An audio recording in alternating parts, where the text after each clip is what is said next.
So the gift of Angel Ariel is knowing oneness and that process of, like, you just, if you have something you're trying to release and you're struggling, you sit and you just start that energy, and you just and you open and you ask and you say, Angel Ariel, give me what color is needed. And like right then I got orange, and often I get pink, or there might be, you might see a multicolored vortex, and you just and you just start, and you can just, for me, I can just, once I start that friggin' thing going, it's like I can just feel, and it's like I throw into it. I just throw into it, and I'll bring up that uncomfortable memory of that face of that person that causes me grief, and I throw that in, and it spins in that vortex, and then it releases, and it transforms, it transmutes to make the trees grow, and it lets us free of it. I was kind of stuck on orange. Did orange stick for you? Yeah. I don't. Which one is that? Orange is the second one up. It is Angel Daniel, and it is the, so it's the second chakra, second. Sacral, no, root, sacral, solar plexus, heart. I'm not very good at all that. I have to think about it sometimes, and I sometimes, especially if I'm altered, like when I'm doing this stuff, I'll go to try to, I want to say the angel name, and I'm like, okay, what's your name? I can't remember your name. And they'll drop it in, and so you'll hear those little pauses sometimes.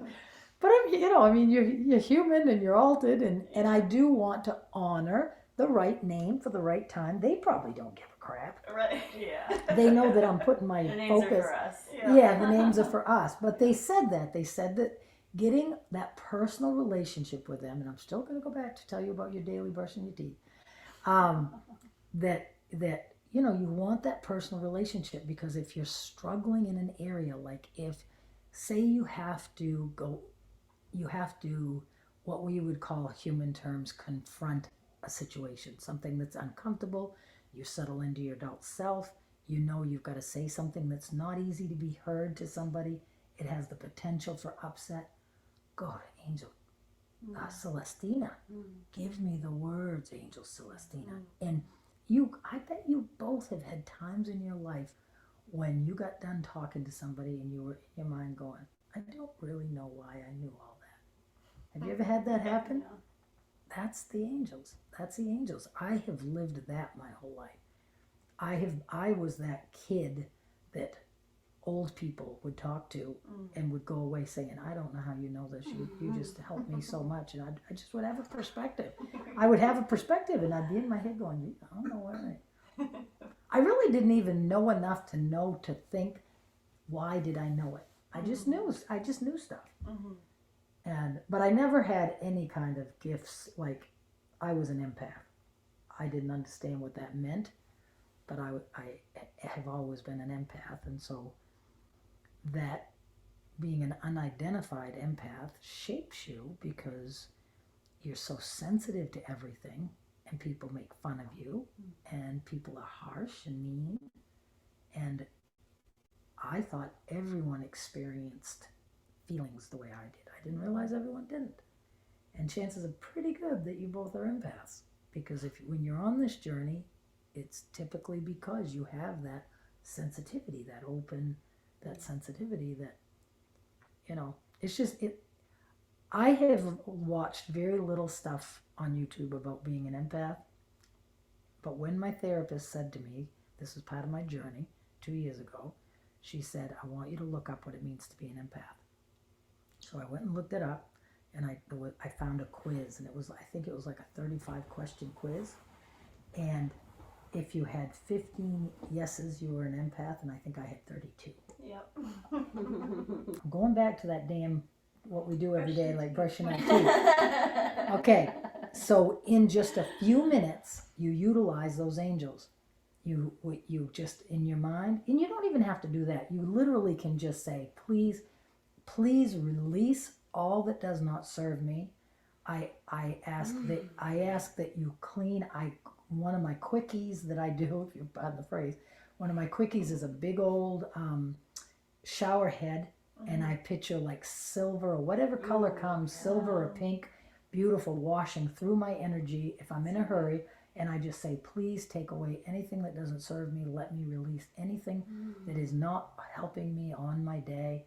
And then I say, please, across all timelines and incarnations, realms and dimensions, I ask for all my energy to come back to me, because that's a piece I bet maybe you guys don't know about, because I didn't. Did you know to ask for your energy back? No. And I didn't either, and the angels explained it to me, and they said that we, like, okay, give me an example of what kind of thing. So, like, somebody makes you feel less than. You have that moment, we all know what that feels like. Somebody says something, they probably don't even intend it, but inside you're like, well, sure, you know. That is a way that you lose your energy. If we pick up energy onto our energy field, it came from someone, right? Yeah. Okay, you know what I mean? It's that muddy handprint. I talk about that in my second book. They explained it to me like, so something happens, say in the run of a day, Michael says something in the morning that just, it would be some off thing like, you know, Jesus, is sideboard sticky, and of course I take that right, it's my responsibility. Yeah. So fucking stupid. But it does, it gives you that little nudge, doesn't it? It's that little nudge. But that little nudge, that's that muddy handprint. And that muddy handprint, then I go to Lincoln and I walk by somebody and there's a magnetic pull, and so it brings that kind of stuff from them. Now I've got 2 handprints.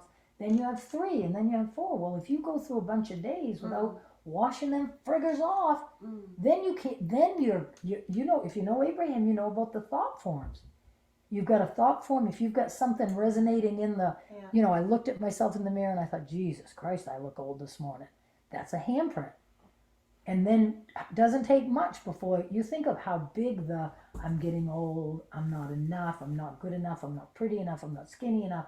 That is a huge thought form. That is a huge river of muck going over our heads all the time. And if we have something that's within the vicinity of that, it sucks right to us. And then we're in that energy of, oh God, I'm having such a bad day and I don't know why. What's the matter? How many times have you said that to yourself? There's nothing for me to be upset about, but I feel like crap. Your energy is dirty. Take a cosmic shower. That's exactly what it is. Yeah. And it is so amazing to me how good it works. So we release, we clean, and we ask for our energy up.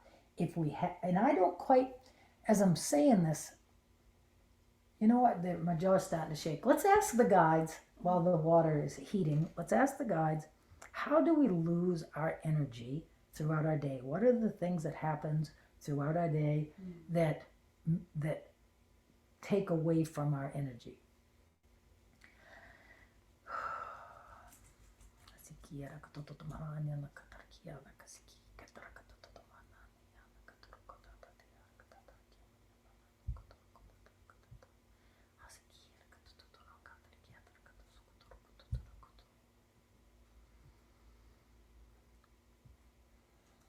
When the human experiences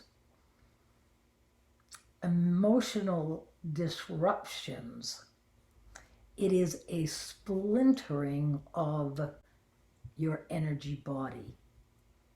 And in a sense, it is not exactly this, but in a sense, for your way of thinking, it is like you have dropped bits along your path throughout your days. When you have the uncomfortable exchange, when you have the upset about the this or the that, those are times when your energy, your beautiful, smooth energy ball that you have created in this moment with this beautiful meditation, it will create a little rough spot, a little crack, a little disturbance in that energy, which then when you brush next to somebody makes that muddy handprint much more likely to catch. It's a disturbance in your energy field. And so when you call your energy back, you are calling for your highest good, And it's part of the balancing and the blessing and the attuning of your chakra system, of your energy field. And that needs to be a routine practice in the human's life for your highest good. That was a pretty good answer. Perfect. I didn't know the answer to that. That's cool. I was wondering, can it also go the other way? Because the people that I work for, her husband has a really negative tendency. I think it's just after years of dealing with a lot. But can we put good energy on people that... We can do it in a, let me just let them, just a minute.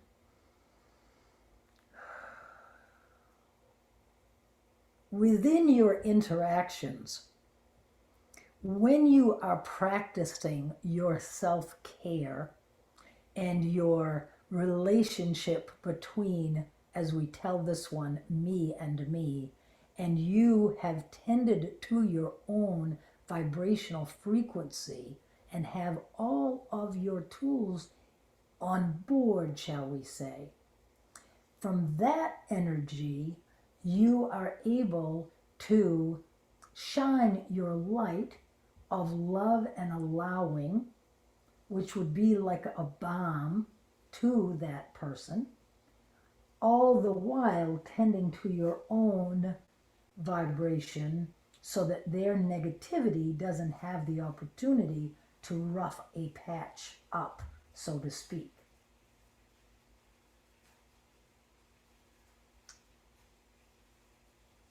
Energy must flow. Negative or positive energy flows. You cannot stop his energy. Even if you are feeling off, you can, with your intention, ask Mother Earth to just put a vortex in front of him to pull that energy down to her so that it doesn't come to you. And then you would utilize the tools, if you feel it in your system, you utilize your tools of the bouncing or any of the tools that you're gathering in this day to release it from yours. And through your loving heart, you may decide to do that for somebody.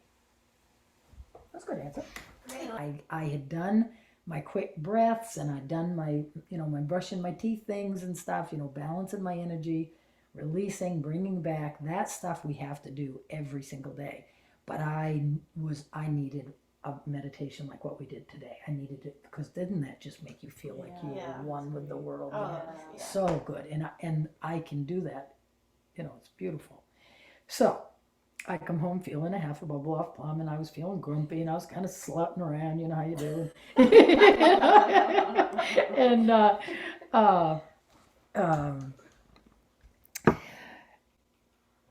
I did some work. I did my work, and then felt so much better. I got up the next day, and I felt like a new woman. Mm-hmm. And I'm in the shower, and I'm just kind of in my mind, talking to the guys, and I said, why do we have to have the days like those days? I don't like those days. It's like, why do we have to have that? Why can't it, you're welcome, honey. Why can't it always be like I feel right now? I felt so expansive and, just that beautiful, beautiful feeling. And they did the pixie dust thing. And the pixie dust thing is like, it's just a knowing with lots of pictures, and then it would take you like a few minutes to explain what come through. That's pixie dust. When you hear me on my videos say, yeah, they hit me with the pixie dust. And quite often, and when it hits, I have to light language a little bit, and the light language is what sort of makes it go into me so that I can, okay, I get it. Mm. So the pixie dust was, they showed me Festus Hagen. My husband watches friggin' Gunsmoke all the time. They showed me Festus Hagen driving a big team of horses, and he's out, and it's rough, and it looked like a potato field to me. You guys would get that. I don't say that to other people, but that bumpity bump, and the horses are going, and I can see it through Festus's eyes. I can see his hands, and I know I'm Festus. I feel I'm Festus, right? And then he goes, stay in the buggy. And he pulls the horses, and the horses then pull over. And we're on this beautiful, smooth meadow trail. And they said, every time you do that, you get better at it. Every time you bring yourself back, it takes less energy next time. Mm-hmm. It's about the practice, which annoys the shit out of me. But it is about the practice. I hate that. My very first time I channeled, the word practice was in that channeling. And they almost had not given me any downloads without the words practice in its sense, because they're always saying you have to practice it. We don't want to practice. We're human. We don't want to practice. We want a magic wand. When I channeled Mother Earth, that was probably one of the most remarkable experiences. I mean, I've had some pretty remarkable experiences, and that's right at the top.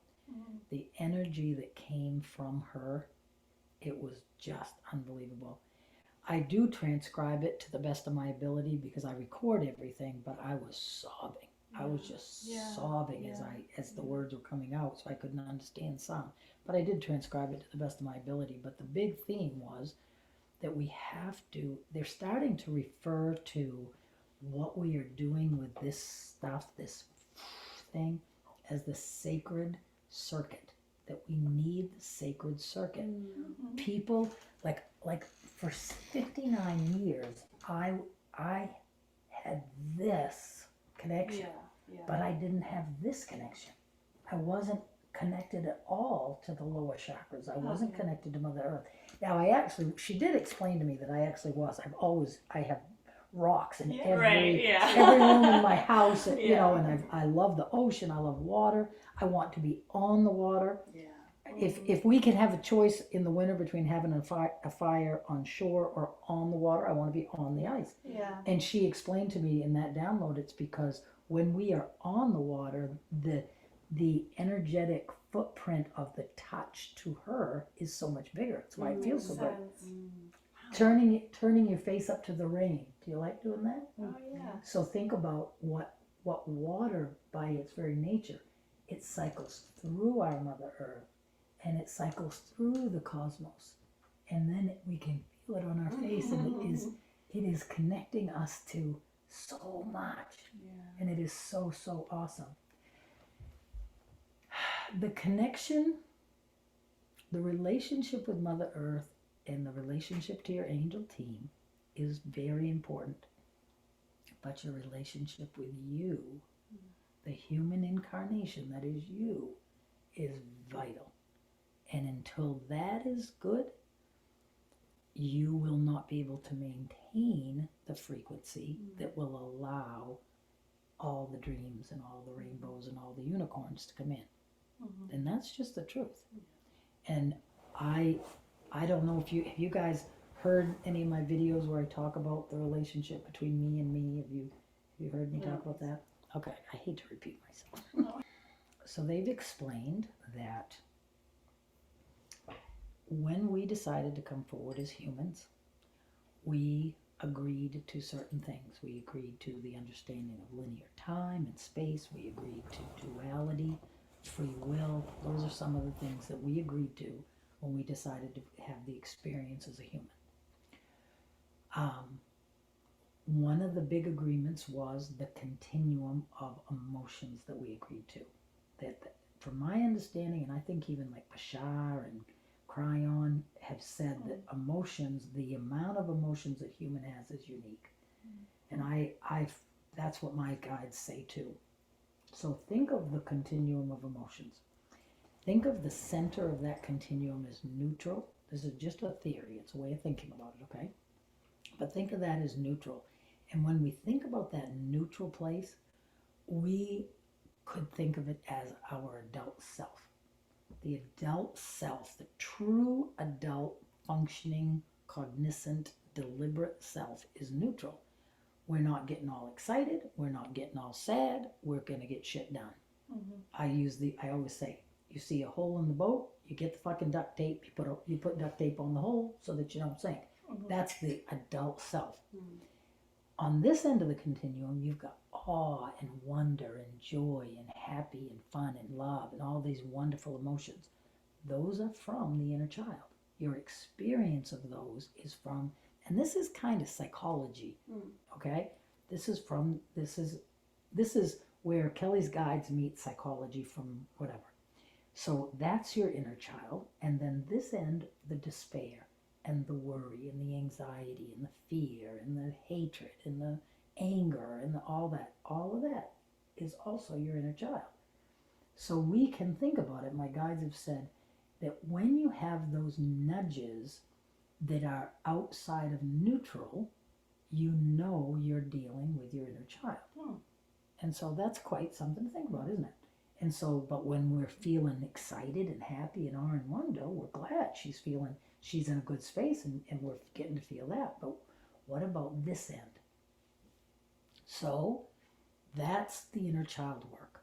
So I don't believe that there's a soul on this earth that is born and comes to adulthood that does not have some things from their childhood that they need to fix.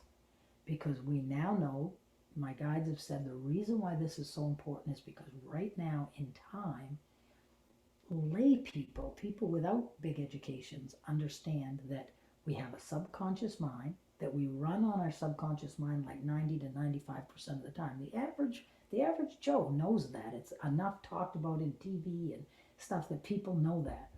And that those inner tapes are laid down from the time you are born, probably even in the womb, and till you're about 7 to 9 or so years old, according to what book you read.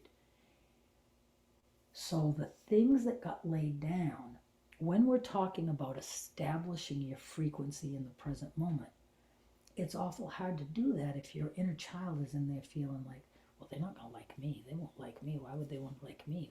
They wouldn't want to be friends with me. Why would they want to be friends with me? I'm weird. I'm different. It doesn't come out like that, but you do get that. You're going to meet the new people and you get that little uneasy. Well, what is that uneasy? It's the fear that you're not going to be liked. It's the fear that you're not good enough. Because when you were a little kid, I watched my beautiful daughter and daughter-in-law and son tend to their children on a camping trip. And they're very good, kind, loving parents. And I thought as I watched it, God, this is how, even in the most perfect situations, this is how it happens.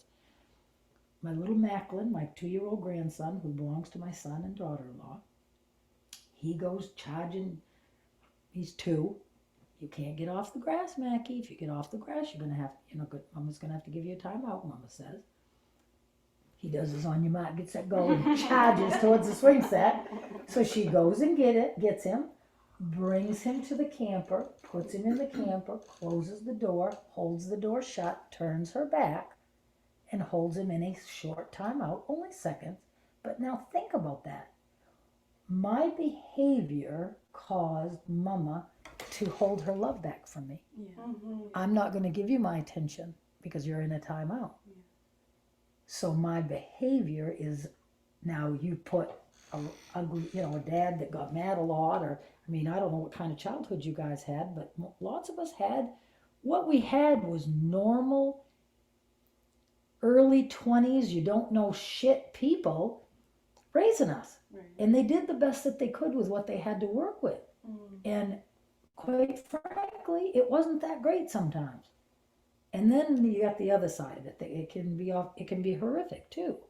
But even if it wasn't horrific, these things were laid down. So what my guides say, how do we do this? You bring it into the present moment. You're puttering around. You're like, what would be something that would give you guys like an anxiety thing, going into a store or into a For party? me, I think sharing stuff on social media. Posting on social media, you That get kind that of little thing, yeah. feeling? Okay, perfect example. I don't do it. So let's say there's something your husband says, post that picture of blah, blah, blah, whatever would happen, and you get that anxiety jump in your stomach. Now, you don't have to do it right then, and you don't have to do this work right then, and then you either decide you either do what they want you to or you don't, and that's all just in the moment, whatever. But the next time you are in your quiet time, I call it my spirit time, and you're doing your work and you're tending to yourself, you take a minute, you breathe into adult Kelly. The adult you that you know you have, that adult you that if all of a sudden something blew up, we would go into, or at least one of us would, adult mode where we'd grab people, we'd get out the door, we'd get the dogs, we're going to do what needs to be done. It's that adult, I'll take care of my shit. I make sure my bills get paid. We have varying degrees, but it's that adult observation of neutral, to be able to sit in a moment, see life around you, and be neutral with no judgment. You're just allowing it. Whatever it is, you're just allowing it. That's the energy we're after. Okay? So you sit in that energy and you say to this little girl that's out here, and she's you when she's 4, 5, 6, whatever age she is, and she'll appear to you in whatever way she needs to. It helps if you have a picture. I have a picture in my mind that my mother had of me in a little brown plaid dress and curly hair, and so I see myself, I see that precious little girl, and adult Kelly says to precious little girl, honey, when we were getting ready to post that picture on social media, you got really nervous. Can you tell me why? And then you just sit a minute and you hold space for her, because a lot of us were not encouraged to talk about how we felt when we were kids. It was kids to be seen and not heard. Go to your room. I'll give you something to cry about. Those are things most of us heard some in our life. And so you encourage her. And so she might say, well, what if people look at my pictures and they think they're stupid? And then adult Mary says, why do you think they're going to think they're stupid, honey? And then child Mary might be, well,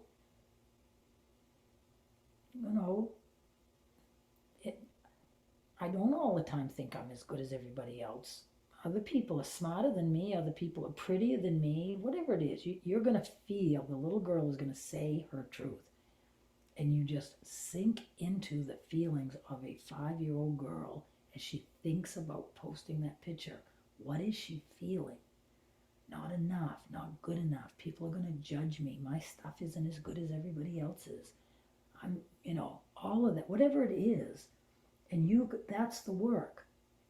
So for an example for me, my last year that I taught, I use this, and you probably will end up seeing it on videos, because I use it because it's a great black and white example. It was my last year teaching. I'm in the classroom. My phone, the intercom buzzes. It's Mr. Ring, who is my director, and he says, Mrs. Bowker, would you stop by my office before you leave today? Yeah, not a problem, I say, all bright and sunshiny. Inside I go, ooh.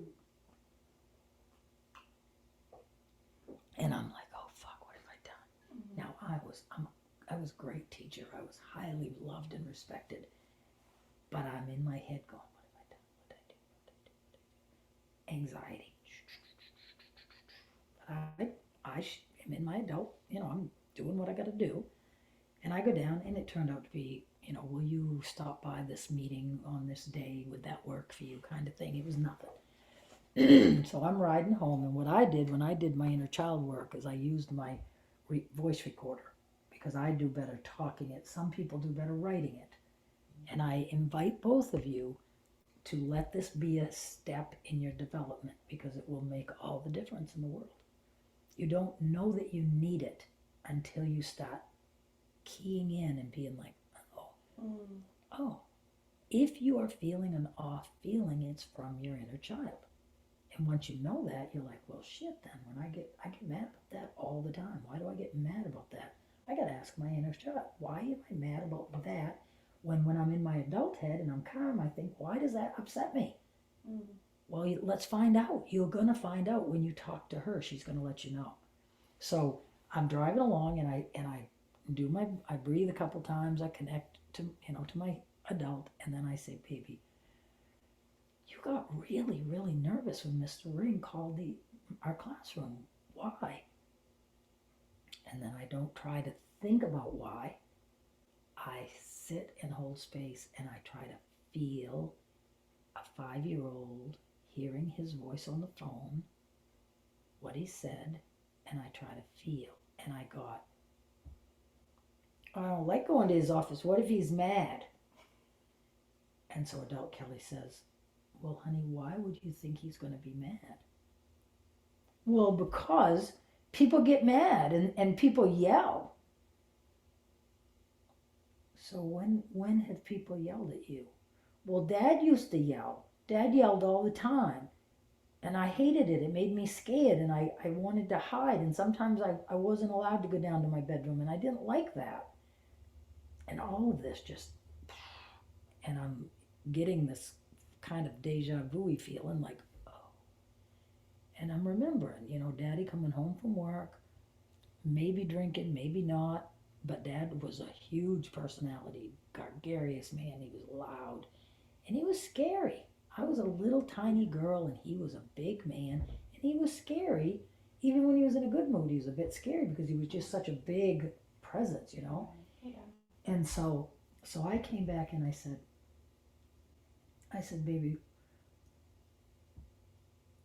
I said, what do you think would have happened if Mr. Ring had yelled at us?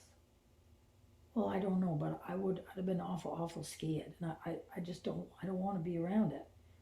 And so then I said, well, I need you to know something, Kelly. I'm a strong, powerful woman. And if somebody starts to raise their voice at us, I'm going to get us out. I said, I may give them a chance. I may say to them that's not appropriate. But if they don't stop, we're going to get out of Dodge. We're going to get into our nice car and we're going to drive home. I said, I'm not going to let anybody yell at you. And she's like, you wouldn't? And I'm like, no, pumpkin. Nobody gets to yell at us again. Ever. We're not going to tolerate it. And if they do, we're going to get into our car and we're going to leave. And you know what? We have enough money. We have the ability. We have the way to make money. We're safe. We're okay. And you say that over and over until she trusts it and believes it. And then that piece won't keep happening. Then it will be another piece. I was a nervous wreck about going away for, I had an opportunity. I met somebody. She was the only person that I had up to this point that had any kind of gifts and stuff. And I met her in person for a little while. Then we created an online friendship, talking via Zoom all the time or FaceTime, whatever. And, really created a nice friendship. And she invited me. She's from New Hampshire. She was coming to southern Maine, going to stay at this big house that has lots of bedrooms. She said, come and stay. Michael was going to be gone on a fishing trip, and I thought, you know what? That sounds like something fun. And I have lived a pretty protected, small life my whole life. And part of my awakening, part of my counseling that led up to my awakening, which only lasted a few months, but I had some things I needed to figure out, was I'm not going to let my life get smaller. And I'm done living my life out of fear. So I'm going to be brave and I'm going to have experiences that maybe Michael doesn't care that much about, so he doesn't want to do it. I'm going to be brave enough to do some things by myself. And I have set that intention. And so I said yes to this thing. And then I got sick to my stomach with anxiety. And so I'm dealing with this anxiety and trying to work it through, not really doing any of my processes, just, we're going to be brave, we're good, everything's fine. You're doing that adult to adult self-talk, which is different than adult to child. We all have learned about positive self-talk. You got this, you're fine, you can do this, blah, blah, blah. Adult to adult. It's a whole different ballgame when you let that inner child speak. A whole different thing. So I brought her out and I asked her what's going on. And you know what it was?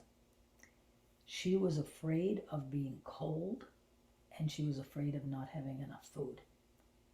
And it took me to a memory of being left at a babysitter's when I was a kid, and they were poor. That's why they took me. Mama wanted to be pretty clear that I'd be alive when she got home, but really the circumstances didn't matter. She didn't consciously want me to be miserable, but she'd leave me with anybody because my father said, you either get a babysitter or you stay home. And so I was neglected as a kid. I was a mistake. I wasn't wanted. The whole thing. That's in my first book if you're interested. So, anyways, I had not a lot of experiences, but I had some experiences of being in places where I wasn't comfortable. They didn't really want me there. I was there because Mama was paying them. There wasn't enough heat. There wasn't enough blankets. There wasn't enough food. And it was awfully uncomfortable. And so when adult Kelly realized what that was, I mean, I'm kind of bowled over by it in the moment, and I think a minute, and so I think, well, what would make a little kid feel better? What would make them feel better? So I think a minute, and I go, okay, baby. I said, first I've got her on my lap. I've wrapped her in my mind. I've wrapped her in a Grammy quilt. I'm rocking her because I love to rock, and I'm rocking her, and I say, I'm so sorry, sweetheart, that you had to go through that. That was awful. I'm so sorry, and I don't think Mama wanted you to be uncomfortable, and she just didn't know that you was. And so you can almost feel that inner child, taking comfort and feeling better. And then I said, how about we make a deal? I said, I will put a bag of all our favorite snacks in the car. I will make sure that we have, that I take an extra blanket in case we need it. And if they make you feel uncomfortable, we'll leave. I had a plan. That little child had a plan. She knew everything was covered. And so I ended up going, and I had a really good time. When it was close to bedtime, I started to get a little bit of that homesicky anxiety feeling. And I just said I said right to her in my heart, I said, baby doll, we are all good. We're having fun. You love these people. This is a good time. This is a cool old house. Aren't you enjoying seeing all the stuff? Yeah, I really am. Don't be scared. We're all set. We're fine. We're going to go having a good night, and it's going to be great. There's all kinds of big blankets on the bed. And I just gave her a little bit of that in my mind and a little bit of that reassurance. Mm-hmm. It is incredibly simple in some ways, but it is incredibly important and powerful. Yeah, that makes sense. Do you say it out loud? I do when I'm doing my work. Yep. But if I'm out and about, it's in my mind. Mm-hmm. Yeah. But when I use my phone and I actually talk it. And because I can, and I think it would be different for everybody, but for me, when I shift into the little girl, I almost feel myself collapse in a little bit, like a this kind of a feeling. And I let my body language do like a little one would do, and I feel, I just let myself channel that little child. Mm-hmm. And I have found it to be remarkable. And so now and I'm going to give you guys time to ask and answer questions. So, don't worry about our time being up, and I'll even give you your snack if we need it, because we're a little bit behind on stuff. Just so happens I have 2 blankets and lots of snacks in my car. Do you? I know what she wants. I love that. Oh my God. Oh.